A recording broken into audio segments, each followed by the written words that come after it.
Hello, dear aspirants. Welcome to this video lecture series on behalf of CLAT SATHEE. I am Dr. Animesh and I am here with another subject, a very interesting subject, that is family laws. And we are beginning this module today. And this is the topic related to introduction of family laws. So family laws, a very, very interesting topic, you'll thoroughly enjoy it. We're all only going to discuss basics of it. We'll leave the technicalities to the law schools, but as of now, we'll tell you what basics of family law is, so that you will be familiar with how the logic of the law, why it is there, how it is there. You'll understand the basics of it, so it will be helpful in your CLAT preparation. Moving on, first things first. Yes, the dimensions of this subject. Now, this subject is very special. Now, when I say it's very special, I have some cogent reasons for it. मैं बहुत गंभीरता से कह रहा हूँ कि family law is one of the best subjects that you will read in the law school, and primarily because of the reason that it is directly related to you. You see, you study many subjects in your law school. There are many laws. Most of it does not have impact on individuals. You may never come across a matter related to international law, trade law, but there are few laws which are associated with your day-to-day life. One of them is obviously contract law, and nobody can survive without making contracts. We make contracts all the time. Similarly, we are somehow exposed to criminal law, and everybody is exposed to family law. The moment a person is born, that person is subject to a particular system of family laws. They will have a family that will care for them. They have a parent, they'll have a guardian, mother, father, who all are obligated to look after the well-being of a newborn child. And that obligation comes from personal laws, family laws, obviously. So, and the moment everybody gets married, they have children, all these aspects are governed by family law. So, this is something that is intertwined in your daily life. So, it's highly, highly relatable. You all will understand that how, okay, I've seen something like this. You must have observed. Nobody, I don't believe that any one of you has not ever seen a wedding happen. So if a marriage is happening, it's the domain of personal law. Similarly, you must have heard or witnessed marital disputes as well. Two people who are married, they are going away. You must heard about adoption, how guardianship works, everything. So family law is something that's very, very interesting and highly, highly relatable. Most of what we watch on TV is either criminal law or family law. It has a drama. Drama essentially is related to family, or it's crime or a violence that is subject to criminal law. So obviously, today we are going to begin with family law, which is very interesting, very, very interesting.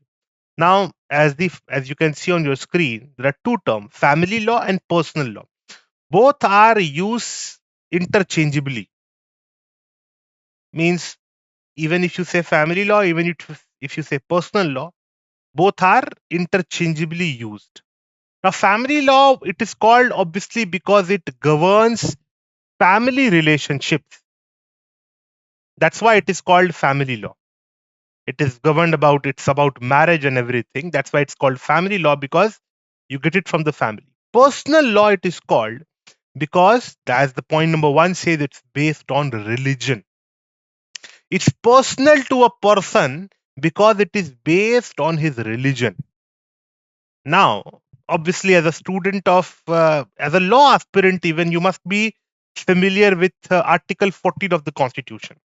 Yes, that is equality before law. Yes, everybody is equal in the eyes of law. So all laws apply to every person equally. The criminal law that I have will be applied. If I do murder, I'll go to jail. If a prime minister commits a murder, he'll also go to jail. Nobody is exempted. Everybody is equal in the eyes of law. Correct? That's how it works. Now, this is a correct assumption, except when it comes to personal laws, family laws. It is based on religion. What law will be applicable to you is based on which religion you are born in, on which religion you follow. If you are a Hindu, you are subject to Hindu law. If you are a Muslim, you are subject to Muslim law. If you are a Christian, you are subject to Christian law. If you are a Parsi, you are a Jew. You are born in a religion, then that religion will decide which family law will you follow. So it's based on religion, and obviously one might think is highly problematic. Why religion should be material? Why religion should be relevant? We are all Indians, and our religion should matter the least. But it does matter. And the law acknowledges the family law, the personal law. It's primarily based on religion. That's why the people who get offended by it, obviously, they advocate for uniform civil code, which is also one of the directive principles of state policy. Article 44 of the Constitution says that should be a uniform civil code. Now, again, we have in the next lecture we'll discuss detail about it. Why why we don't have a uniform civil code, why we are trying to have a uniform civil code. All these things we'll discuss. Okay. Now, second point is very important. So first point I believe is clear, that family law is based on religion. That is, we have several sets of law. Several sets of law that um, what is Hindu law, we have Muslim law, we have Christian, Parsi, Jewish law. All the religions, all the major religions have their own personal laws. Now, obviously, we are also talking about constitutional status of personal law. Now, this is very important to understand that as law students, you must be familiar, as law aspirants precisely. You must be familiar with the idea that the Constitution is supreme law. Wait a moment. Remember that Constitution is the boss of all laws. Boss in the sense that any law which conflicts with the Constitution, especially fundamental rights, is not considered valid. Any law which conflicts with the fundamental right is not considered a valid law, because Article 13 says. And that is why we have the idea of constitutionalism, yani primacy or supremacy of the Constitution. This is a very important aspect, that we believe in the constitutional supremacy. Now, any law which is against Constitution will not have a place in our legal system. It will be struck down. As simple as that. But family law is a unique branch of law which sustains itself outside the purview of fundamental rights.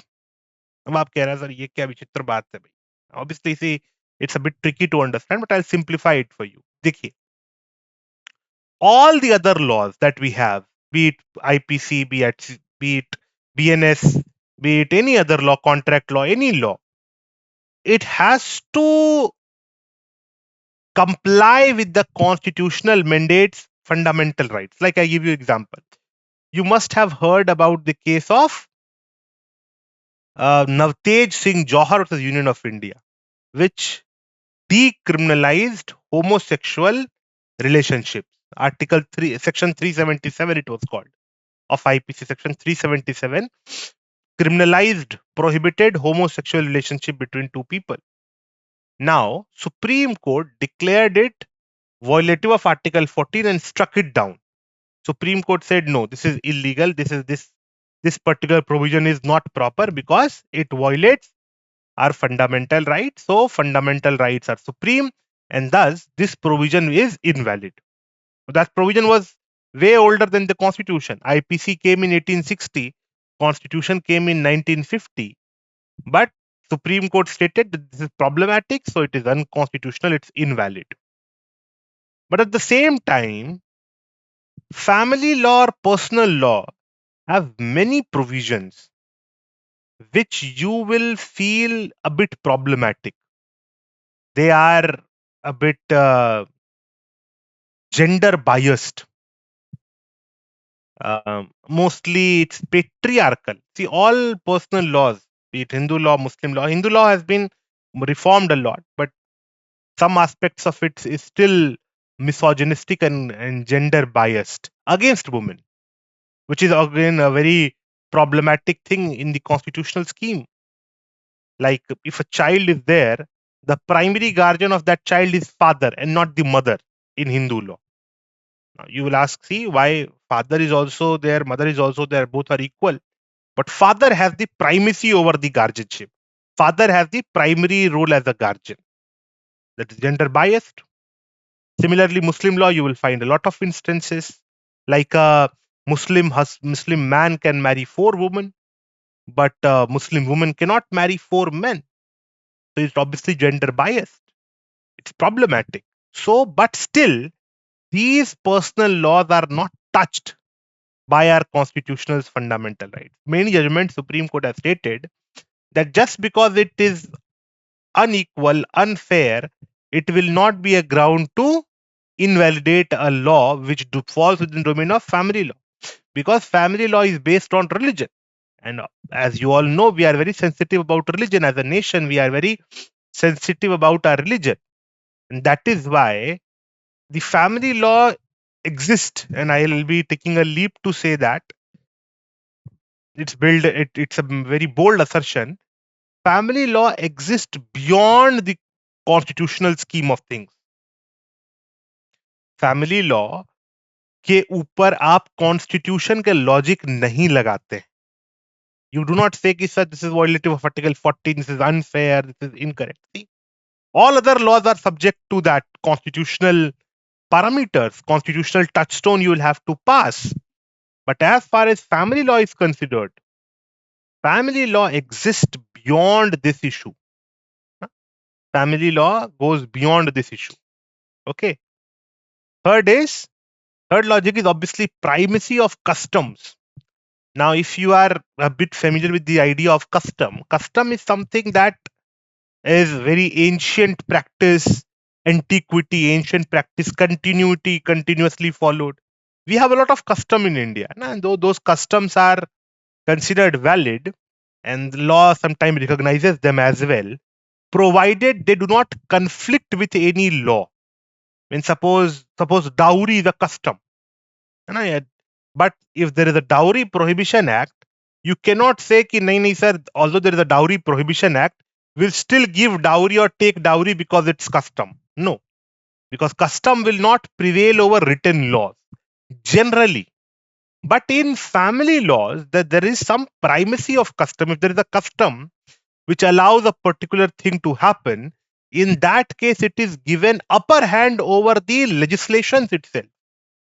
जो written law parliament ने बनाया है, उसकी generally in all other laws, in all other branches of law, what law is created by the parliament or state legislation is considered superior to any custom that may be prevalent.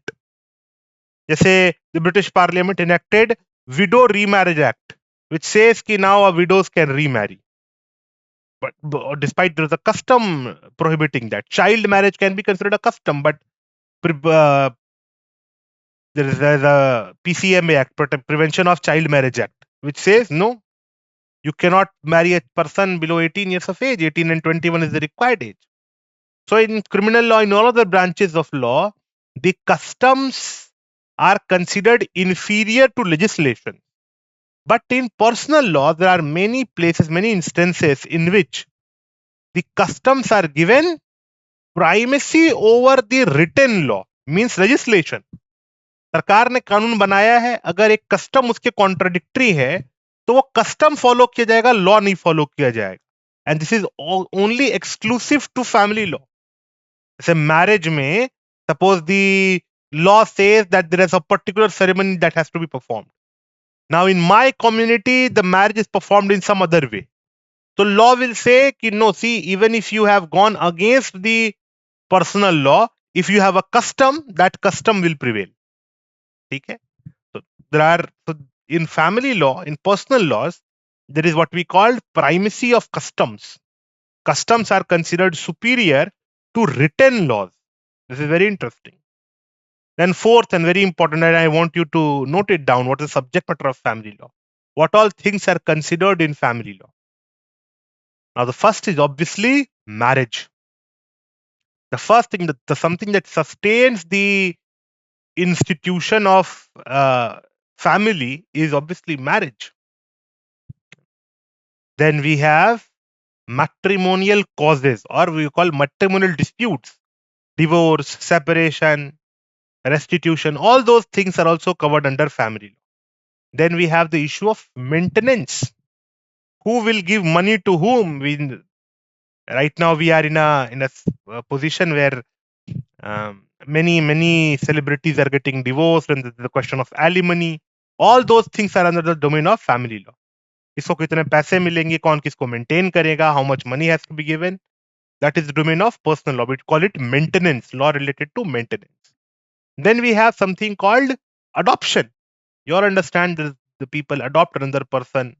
The moment adoption is made, that child will be considered your child for all intent and purposes. So adoption is also a subject matter of family law. Then we have guardianship and custody.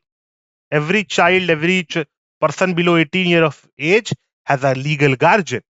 Now, who will be the guardian? What if parents are dead? What will happen? What if parents separate? Who will get the guardianship? Who will get the custody of that child? All those things are covered under family law. Then, and the most important, there are some other aspects as well, like surrogacy, like assisted reproductive techniques. All those things are also under personal laws. And then there's one more very interesting and very important aspect, that is called succession. Succession is about, that is the second, that is our next module, that is about succession, is what will happen to your property if you die. This is very important. There is that is what we call law of inheritance. If somebody dies, a person can live without property, but the property cannot live without an owner. There will always be, if there is a property, there will be an owner of that property. So that is why we have the logic of succession. People die and they are succeeded by their relatives. Okay, succession, the law of succession is there. Very important. So all these aspects are under the domain of personal law. There is marriage, there is guardianship, there is adoption, there is maintenance, there is divorce, and there is succession. All those aspects are governed by personal laws, family laws, that we're going to discuss in this particular subject. We are discussing civil laws, and we'll discuss all those things. Acha, before we move on, the first thing that we have to discuss before moving on is what is a family? And this is very important to understand. Now, you will have a definition in sociology, or you must have read it in civics or something. Family simply in legal terms means a group of people. Obviously, there are a group of people who are related to each other through blood, marriage, or adoption. There are three ways to create a family. It's blood relationship, consanguinity. Obviously, I am related to my parents by blood, my brother by blood, my son blood, my grandson blood. So we have blood relatives. Then we have relatives who are related to you by marriage, like wife, mother-in-law, father-in-law, sister-in-law, brother-in-law. All those things are considered. All those people are related to you by marriage. Let's say you have a chacha, yani your paternal uncle. His paternal uncle's wife is your chachi, tai. So that paternal uncle's wife is related to you by marriage. Okay. Your mami, your maternal uncle's wife, how she is related to you? By marriage. So people are related to you by marriage, and similarly, people can be related to you through adoption. Suppose my parents adopt a child, now that child will be my brother or sister, and that child will be equal to my biological brother and sister in all sense and purpose. सारे लोग मेरे से related माने जाएंगे. Those who are adopted in my family. If my brother adopts a child, that child will be my nephew for all purpose. There will be no discrimination between biological child and adoptive child. They are given absolutely equal status. So family essentially means people who are related to you through blood, marriage, and adoption. Obviously, we have a larger distant family and immediate family. Immediate family lives together, has property together. All those aspects are there, but we have to leave something for your law school. Okay. So, subject matter of family, I hope this is clear. Next. Yes, we are beginning with Hindu law. Now, very simple to understand. before we begin Hindu law, you have to answer, you have to understand what it means to be a Hindu. Who is a Hindu? Now, this is a question that you have to understand and answer. Without answering this question, there is no going into Hindu law. To whom Hindu law applies? Now, the definition is under all Hindu legislations. The Hindu law primarily applies to two types of people. The Hindu Marriage Act provides two kinds of definition to Hindu law. One is an inclusive definition and another is a exclusive definition. Inclusive definition, it says that anybody who follows Hinduism, Sikhism, Jainism and Buddhism will be considered Hindu for the purpose of Hindu law.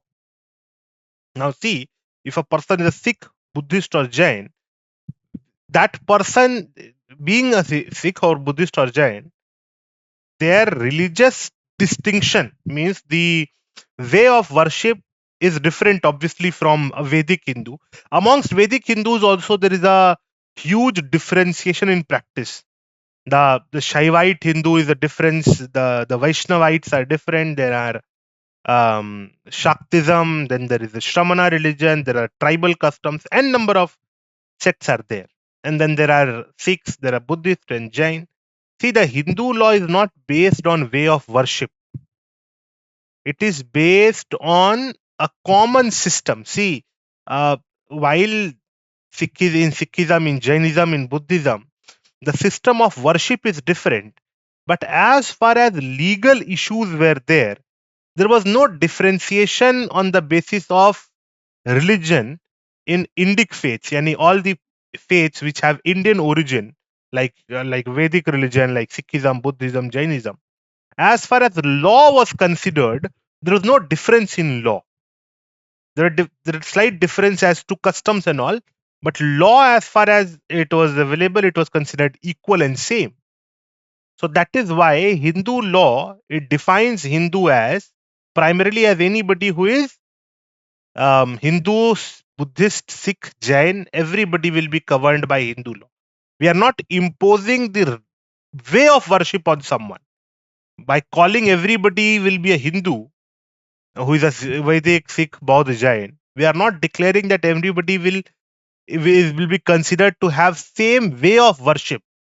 We are saying that we all have same way of law, same approach to law. See, I'll tell you some more basic ingredients. When you say Hindu, Buddhist, Sikh, Jain, then again Hindu you have to define. Hindus you have to define. Now Hindus have four elements. There are four basic criteria. The Privy Council, the ancient wisdom. There are four basic criteria to be a Hindu. There is no uniform practice. The defining Hindu is very difficult.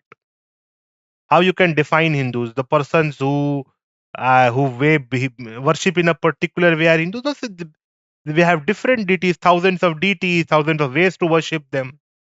Some very contradictory ideas, but they coexist. There's no fight or conflict amongst various people who have different religious beliefs. You will not say the worshipper of Rama going and fighting a worshipper of Shiva. We are all worshipper of different deities, and we have learned to coexist over a thousands of years of time. So, who is a Hindu is defined in four primary ways. First is obviously a Vedic Hindu will believe in supremacy of Veda. Every Vedic Hindu will believe in supremacy of Vedas. Although he might not have read Vedas or he might not have exposed to it, but still they believe that okay, Vedas it contains the ultimate knowledge, and the rest three ingredients, the rest three conditions, the rest three criteria are applicable to all Indic faiths. They are common to Buddhists, Sikhs, and Jains and Vedics. First is very interesting. First is the idea of multiplicity of truth. Every Hindu, I believe you are taking note of it, that every Hindu believes in the idea, and when I say Hindu, I say people who follow Indic faith. They believe in the idea of multiplicity of truth, and here truth means religious truth. ईश्वर के बारे में, ईश्वर तक पहुंचने के अनेक मार्ग हैं. There are multiple ways to reach salvation, multiple ways to reach God, and there is no one correct way. Is a common belief across all Hindu faiths, all Indian faiths. There is, when Gautam Buddha started preaching in Buddhism, nowhere he said that those who don't follow me will be burned in hellfire, or you should hate them, they are at wrong, or something like that. We do not denounce a person on the basis of their faith. It's all inclusive. Even the Charvak comes and says n number of things, and that is considered valid. Osho comes and says n number of things, that will also be considered valid. So everybody believes, everybody is allowed to have their own belief system, and nobody is ridiculed on that basis, or nobody is excommunicated on the basis. Excommunication means धर्म से बाहर नहीं कर देंगे आपको. हाँ?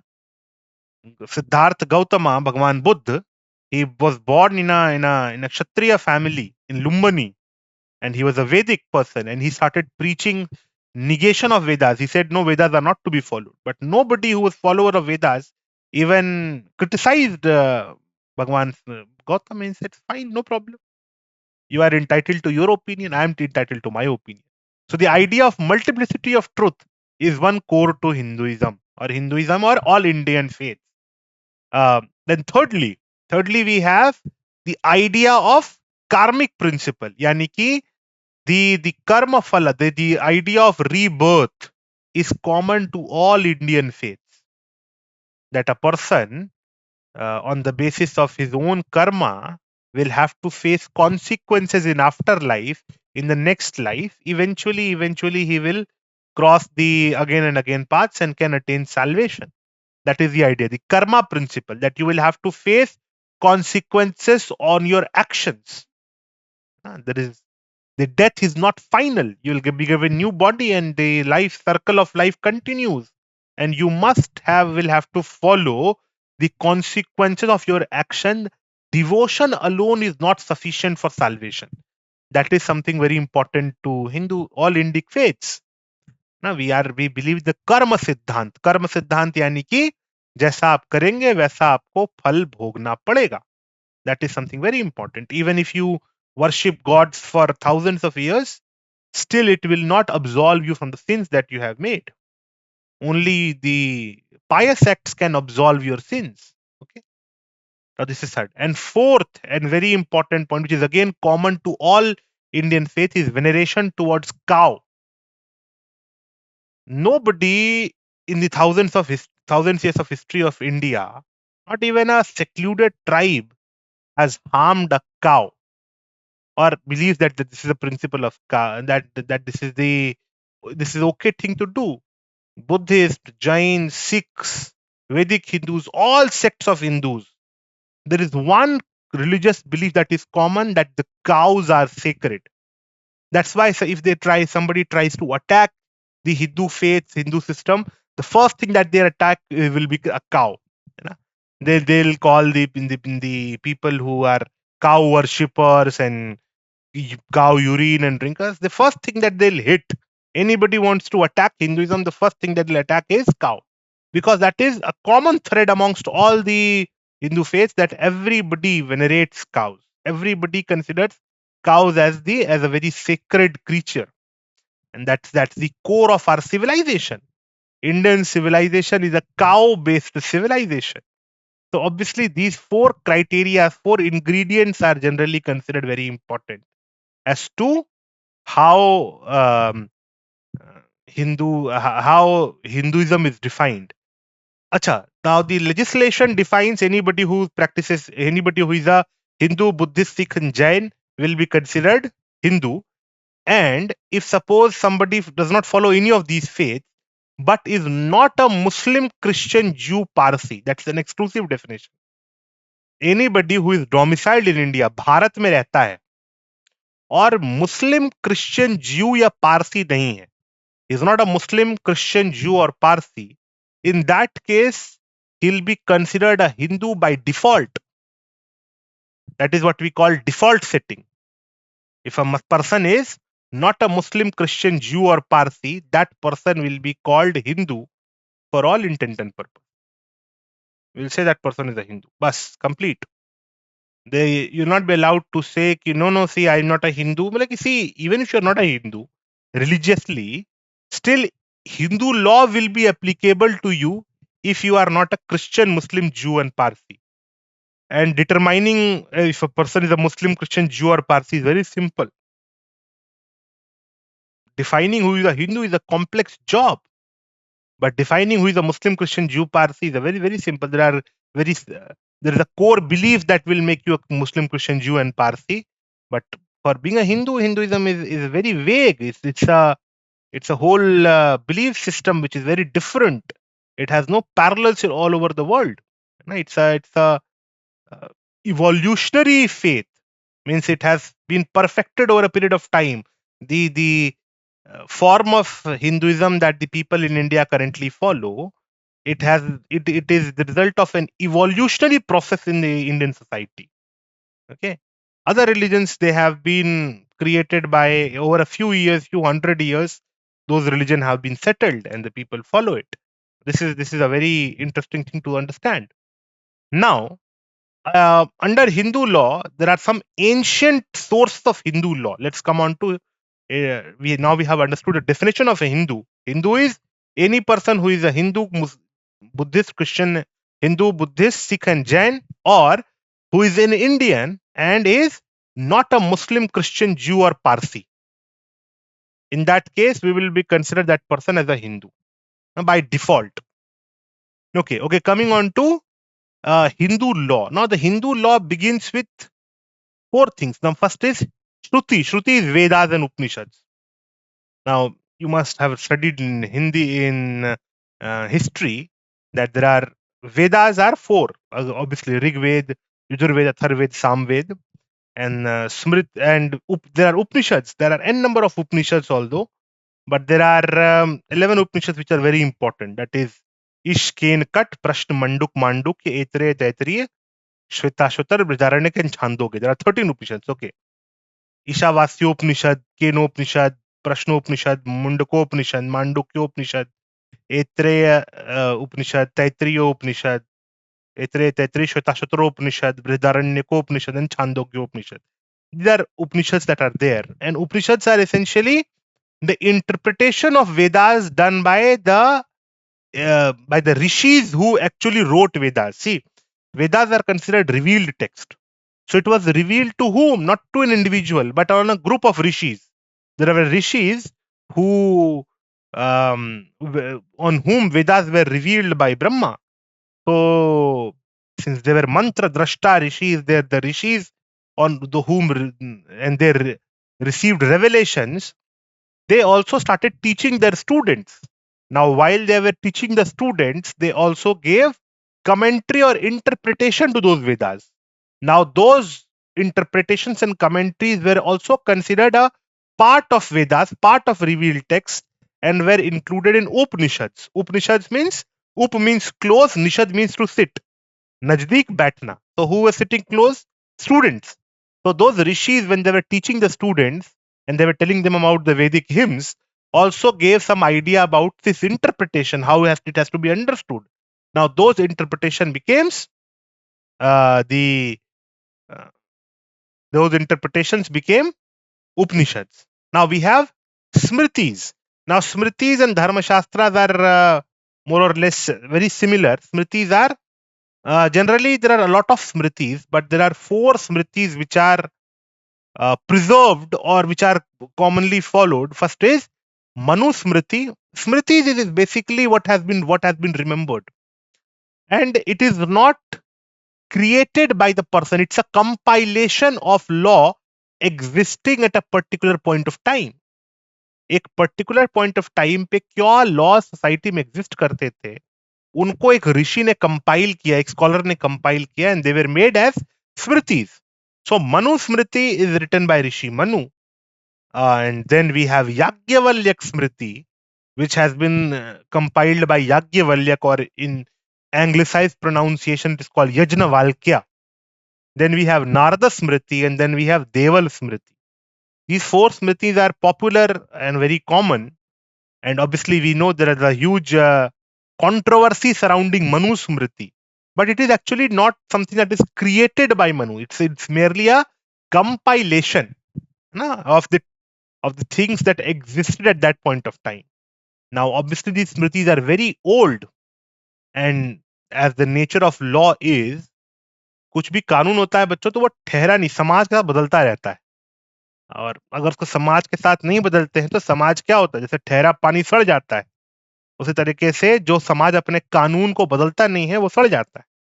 तो obviously there are lot of things that you might believe there are shocking, but we have to understand those laws were applicable 2000 3000 years back, and society has changed, so the laws have to be changed.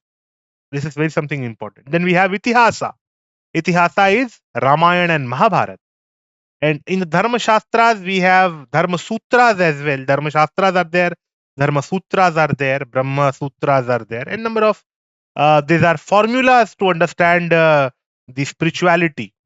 So Shankaracharya has written many of them. Then we have Shankaracharya ke baad fir Madhavacharya, Ramanujacharya, Nimbarkacharya, and number of Shankaracharyas have been there, and they have written the digests and commentaries on the ancient Hindu law.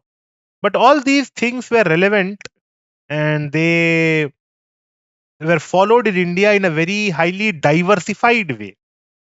Bharat के अलग अलग हिस्सों में अलग अलग तरह का Hindu law practice किया जाता था, because obviously everybody had a different interpretation of what Vedas says.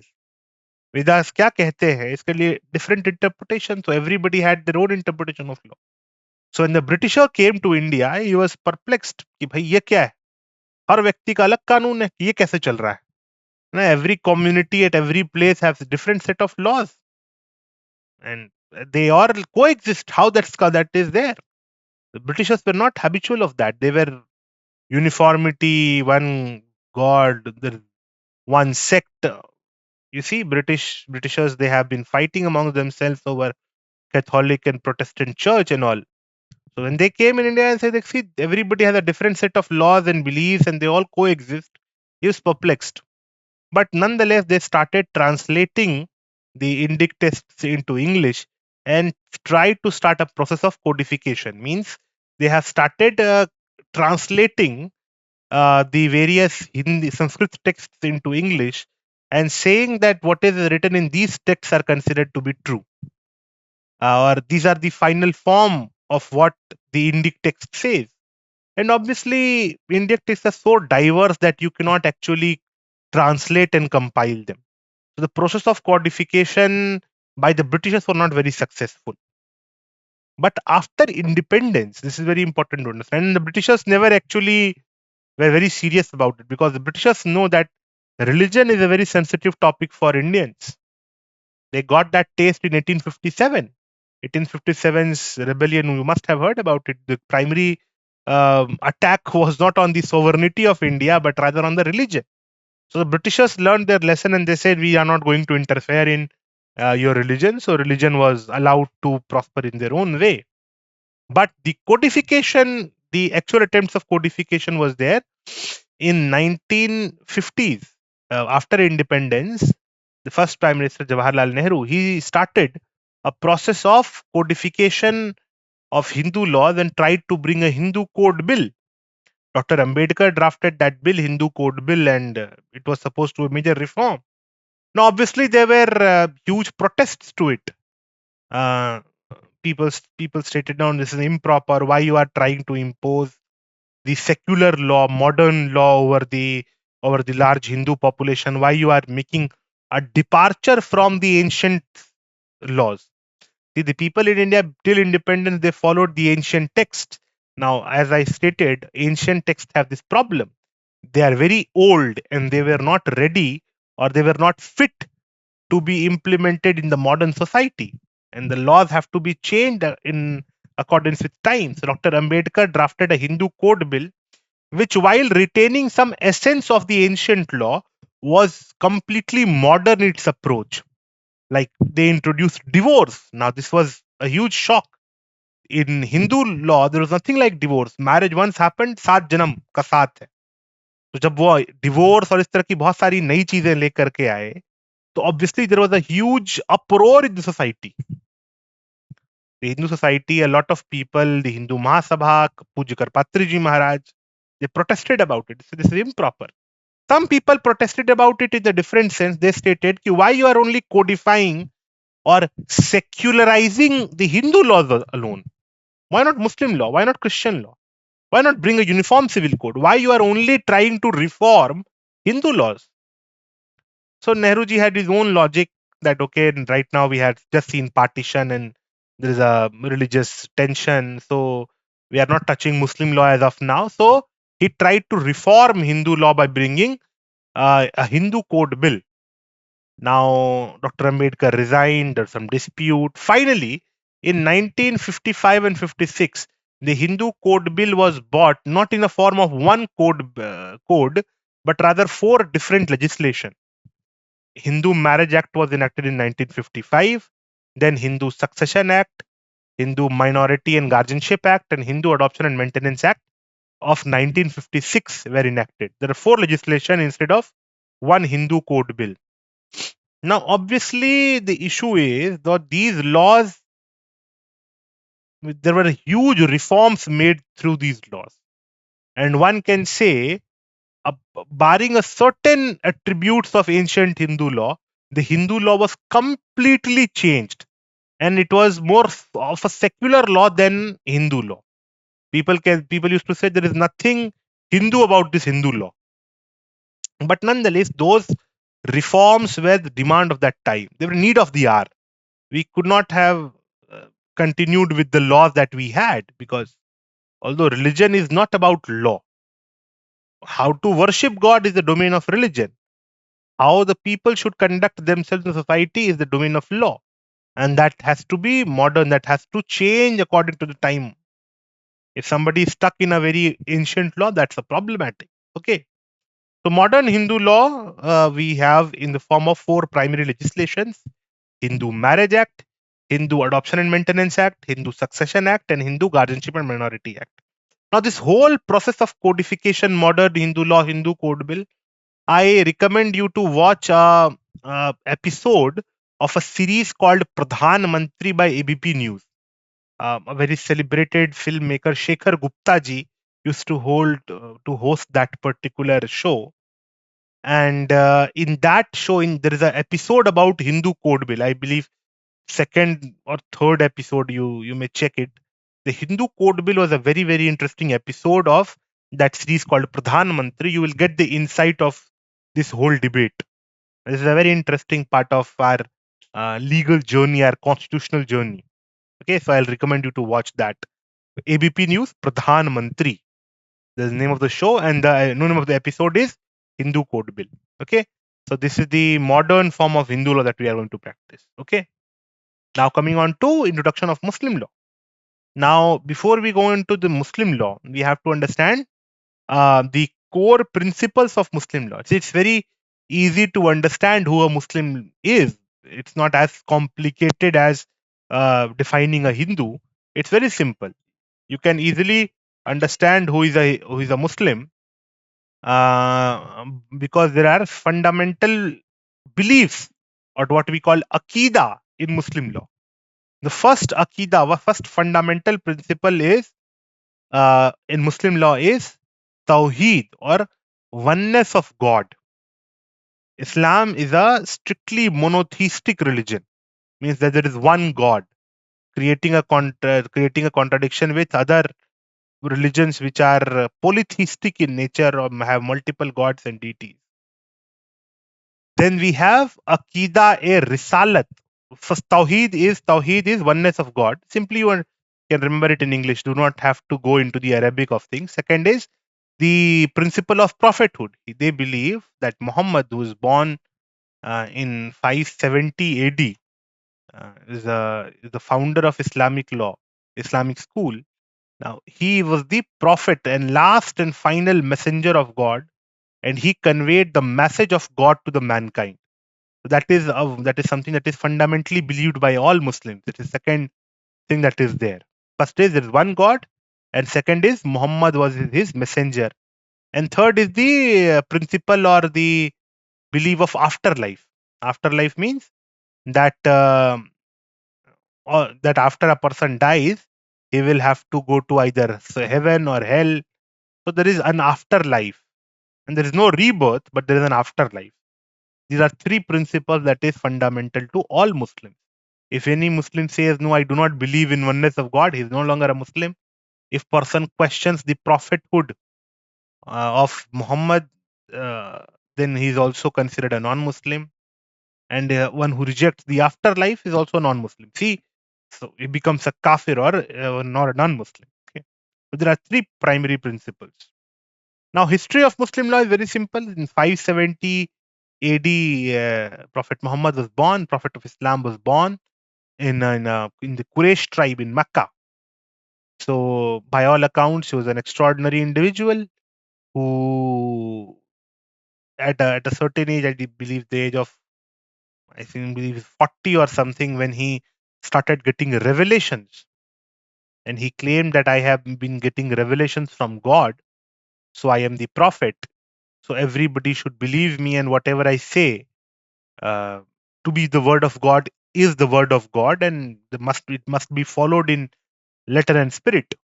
So he started getting a following in Mecca, and obviously the people of the Mecca who were actually polytheistic people, they didn't like it, so he had to move from Mecca to Medina, gathered force, attacked Mecca, won Mecca, established the Islamic supremacy in Arabian Peninsula. He became soon the ruler of the whole Arabian Peninsula, and he was declared that you are the prophet and the king and the supreme commander and leader of all Muslims. The whole of Arabia became Islamic Muslim over a period of time. Islam rapidly spread after the military victory. Everybody was all the people who even lost the battle, they converted to Islam, and almost all the Arabia became Muslim. Now, till the Prophet was alive, there was no sects, no differences. Everybody followed universally. Prophet Muhammad was the key figure to everyone. But the moment he died, the Islamic unity which was there at the time of the Prophet while he was alive, everybody followed him, everybody revered him. The moment he died, the whole unity went down the drain. There's a huge dispute on the succession of Prophet Muhammad. A huge majority of people, the majority of the Muslims at that time, they somehow democratically elected one of the companions of the Prophet known as Abu Bakr. Okay.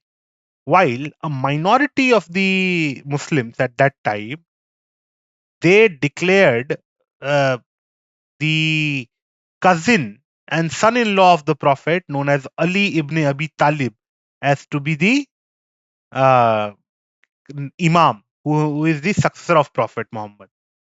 Majority of the Muslims agreed to make Abu Bakr as the Caliph or the political head of Muslims, and that he should lead the Muslim world after Prophet. His name was Abu Bakr. So Abu Bakr was considered elected as the first Caliph, while a significant minority said no.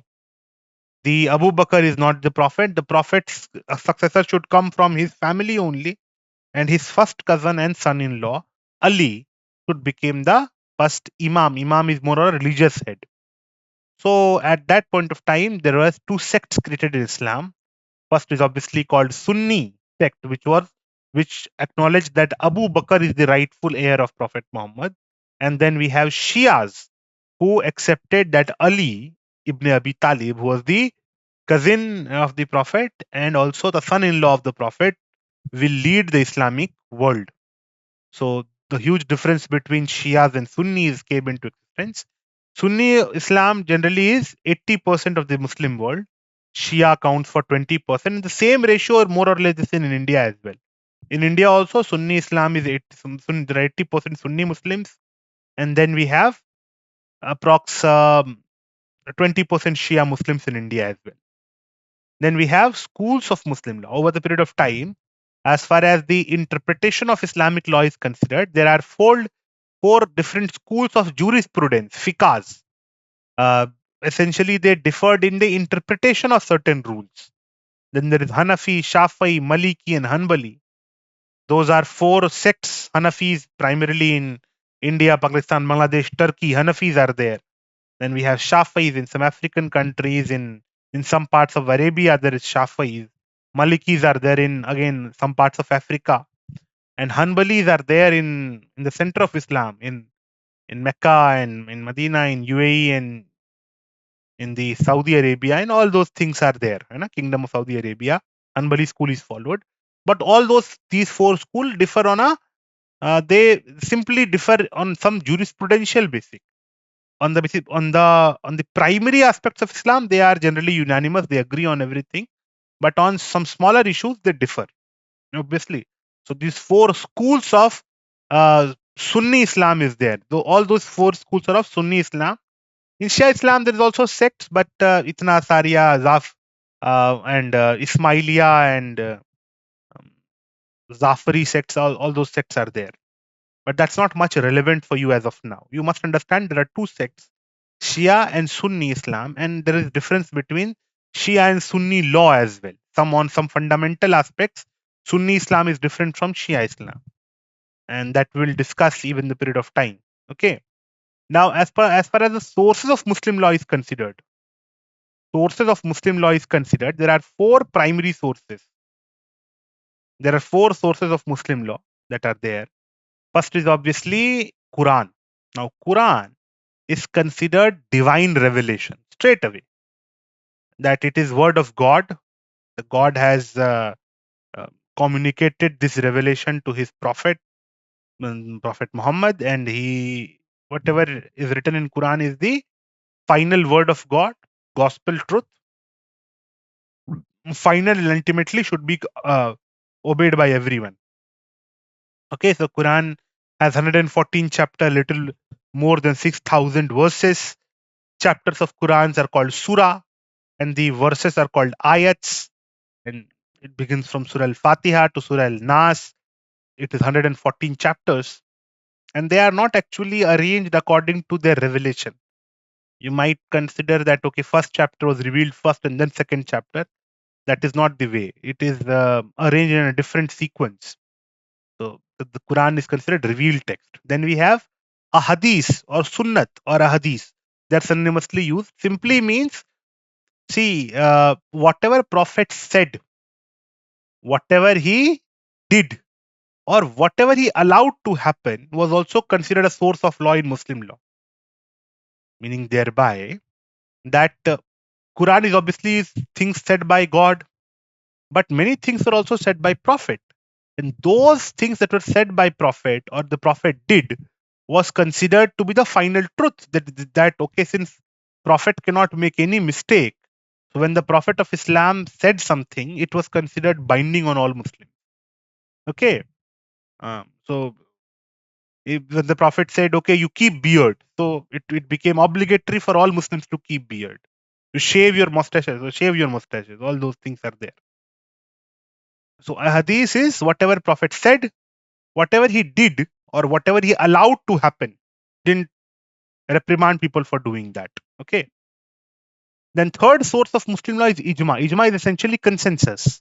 If all the Muslim agree on a particular thing, there is an ijma that is considered valid. Okay. Like whether you can take a picture from mobile camera or not. So if all the Muslim world agrees that okay, it is okay, so it is okay. So ijma is consensus. Then we have qiyas. Qiyas is analogical deductions. Analogical deductions means that obviously Islamic rules were revealed in the 6th century, 7th century. So obviously the modern problems require modern solutions. So qiyas gives a way, means qiyas allows you to make analogical deductions from established rules. Like, to give you an example, a very simple example, Islam prohibits alcohol, wine. It says that okay, nobody. We understand that there are some benefits to it, but there are the problems, the issues, the detriments of alcohol is more than the benefits of it. So we are prohibiting alcohol. So it prohibited alcohol. But whether it prohibited cocaine, the answer is no. But whether cocaine has same effect, only multiplied, only enhanced effect as alcohol, the answer is yes. By if you consume alcohol, you will lose your senses. Same goes with all the drugs. So if you apply analogical deductions that alcohol is prohibited, so whether drugs are allowed, the answer is drugs is also prohibited. Why so? Because drugs have the same effect as alcohol. So this is called qiyas. This is called analogical deductions. That alcohol is prohibited, so is cocaine, so is heroin, so is opium, because of qiyas. Okay. So these are sources of Muslim law. And uh, there are two sects, Shia and Sunni, and obviously there is conflict, often military conflict between these. Most of the Shias in the world are in Iran, and they do have a constant conflict with Sunni heartland, that is Saudi Arabia and UAE and all, constantly bickering, constantly fighting amongst themselves. Okay, but nonetheless, uh, as applied in India, we do not prefer a sect over the other, so everything is same. In Indian scheme of things, everything is equal. Okay. Now, obviously, Christian, Parsi, and Jewish and secular laws. Now, Christian law, obviously, I understand Christianity. A lot of it begins with the birth of Christ Almighty. Christ, after the Christ was born, his Gospels were compiled by his disciples. Gospels means whatever commandment he received from the God, and those Gospels are considered to be the basis of Christianity. That is the New Testament of Bible. Old Testament is also part of it. That is Jewish Bible, Old Testament, and the New Testament Gospel is considered to be the commandment received by the Jesus Christ, Christ of Nazareth. He was there. As far as in India it is considered, India it came with the Britishers. Britishers were mostly Protestant. There is two primary sects in Christianity, three if you consider Orthodox Christianity as well. There is Catholic Church. The head of the church is in Vatican City. Pope, recently a new Pope was elected in Vatican City. He is the head of Catholic Church. He is considered Vicar of Christ, or the supreme leader of all Christians. And then we have Christians. Then we have Protestants. Protestant obviously emerged as a sect, as a rebel sect against uh, the power of the Pope. It was a reformist movement against the Pope and his authority. So those who rejected, those who protested, those who simply stated that the church has no business, the Pope supremacy we do not acknowledge, and the salvation is through Christ alone. We do not need a priest, or we do not need a Pope to attain salvation in the afterlife, to reach Christ, and the faith can alone. We do not need a Pope, and the faith alone is sufficient for salvation. Protestants believe that, and so Protestant became different from Catholics. There is Orthodox Church as well, in which there is no position as Pope. All the priests are considered equals. So that is Orthodox Church, primarily in Russia. That is there. England and America are mostly Protestant. Italy and a portion of France or the Latin America is considered Catholic. In India, we have both church. We have Catholic Church, which is called Church of Scotland. We have Church of England in India, and the Christian laws are there. There is Indian Christian Marriage Act. And then we have Christian Indian Divorce Act, which is applicable to Christians. In many aspects, Christians have their own laws in India, and that is followed. But in those aspects in which there is no Christian law, the Christians follow secular law. Parsis, obviously, there is a very there are generally 2% Christians in India. Parsis are 0.001%. A very small minority. There are 50,000 approx Parsis in India. but there are very successful, very significant contribution in India. The General Manek Shaw, and obviously we as a law students, as a law aspirants, the most primary lawyers of India, most bright lawyers in India have been Parsis. One of the, I believe, next year we'll have a Parsi Chief Justice of India as well. Justice Pardiwala, I believe, will become Chief Justice of India as well. So the Parsis are have very distinguished history in the service of Bharat, Ratan Tata ji and everyone. So Parsis, they have originated in Iran, and when the Islamic conquest of Iran happened, the Islamic forces attacked Iran. The Sassanid Empire, which is the Parsi or Zoroastrian. The correct name of Parsis is Zoroastrian religion. So Zarathustra or Zoroastrian religion is there. So these Zoroastrians were attacked. Sassanid Empire of Zoroastrians was attacked by the Caliphate, and they were captured. Eventually the Sassanid Empire or the Parsi Empire fell, and the Iran was captured by Islamic kingdom, and Parsis were given that world famous choice that either you convert or you die. Many died or many converted to Islam, but some of them Parsis left Iran and came to India. They landed in Jamnagar, and there is a beautiful story about it. And they settled in Gujarat. And since then, they have been a very prosperous minority. They have lived peacefully in India and have contributed immensely to the Indian culture, Indian industry, film, Indian legal system. In fact, the family law, the author of the most authentic textbooks on Muslim and Hindu law, both Muslim and Hindu law, is Dinshaw Fardunji Mullah, who was a Parsi gentleman and wrote the most authentic textbooks on Hindus and Muslim law both. So Parsi law, we have a Parsi marriage act as well, which has marriage and divorce laws. So that is applicable to the Parsis. Jewish population in India is approx 10,000 Jewish people are there, and they live in a very small settlement. Generally, they are governed by their own personal law, that is Jewish law, Talmud and Torah, and some interpretation of it in India. But since it's a very small minority, so not a lot of dispute come to the court. They settle it among themselves.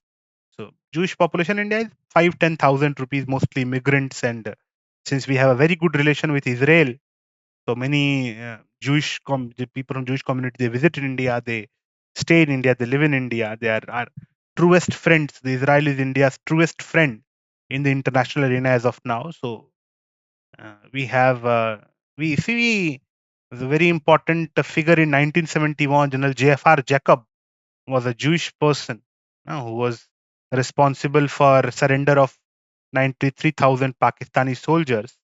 General J.F.R. Jacob was a Jewish gentleman, absolutely a wonderful son of Bharat Mata. Okay, then we have special marriage. See, we have discussed a lot of personal laws. We discussed that there is Hindu law, Muslim law, Christian, Parsi, Jewish law. But what if somebody does not want to follow any of that? So whether we have a secular alternative, the answer is yes. We have secular alternative in form of a special marriage act. So if one person wants to marry under special marriage act, immediately the personal law will not apply on them. So if I'm a Hindu, I marry a person in special marriage act, immediately I will no longer be governed by Hindu law. Although I'll remain a Hindu, that does not affect my religion. But still, I will not be governed by Hindu law. I will be governed by secular law from that point onwards. I'll be governed by special marriage act in the matter of marriage and divorce. In matters of succession, I'll be governed by Indian Succession Act, Guardianship and Wards Act. All those secular legislations will be there. Under Juvenile Justice Act, I will have to adopt. So if a person chooses to follow special laws or secular law, that is also a possibility. That's why we say, fine, you are given a personal law, but if you don't like that, you can always go get married under Special Marriage Act, and you will be governed by secular law after that. So in India, we have 6 parallel systems related to family law. We generally discuss in detail, we discuss Hindu and Muslim law only, because Christian, Parsi, Jewish and secular law, if you'll combine, it's not 2% of Indian population. So Christian law we will discuss in brief, but nonetheless, uh, we have these laws just to ensure that nobody feels alienated in Bharat. Everybody should consider that, okay, I am in Bharat and Bharat acknowledges me as their own citizen. So we have laws for everyone, and those who do not want to be governed by personal laws, we allow them to be governed by secular or special laws. That is also allowed. So that is something that is very beautiful about Bharat. Okay. So as far as Christian law is considered, we discussed Christian is someone who believes in the divinity of Christ, Jesus Christ, and somebody who considers Bible as word of God. Parsi is someone who is a follower of Zoroastrian faith, fire worshippers, they are generally considered. Then we have Jewish law. Jewish law follows the laws of Moses, Old Testament of the Bible called Torah. Uh, and obviously, secular law follows Special Marriage Act and legislation. This is going to be a very interesting law. This is going to be a very interesting course. Next, we'll learn about Uniform Civil Code, which is again a very, very interesting topic. So keep learning. Thank you so much. Have a very nice day ahead.